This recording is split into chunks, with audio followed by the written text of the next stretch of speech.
Practically speaking meron ka bang gento, ganyan, ganun, gento, gento. Tara, pag-usapan natin ang iyong kagat. So, ang nauuna dito is yung unang kagat. Healthy ang iyong bite or class 1 relationship. Pangalawang kagat is the open bite or yung hindi mo makagat ang front teeth mo. Hindi mo maisara. Meron ditong mga nagsisip-sip ng thumb, nagpe-pencil biting, tongue thrusters.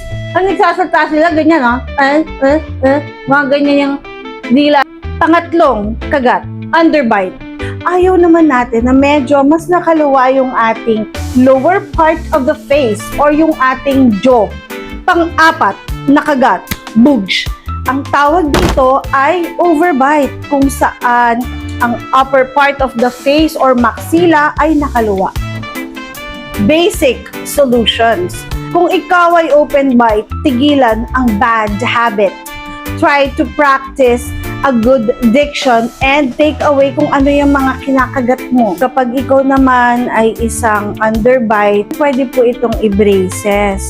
Pustiso kung medyo wala ng ngipin.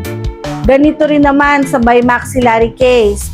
Pareho lang sila kung ito ang nakaluwa or ito ang nakaluwa. Okay, so go to your dentist para ma-assess.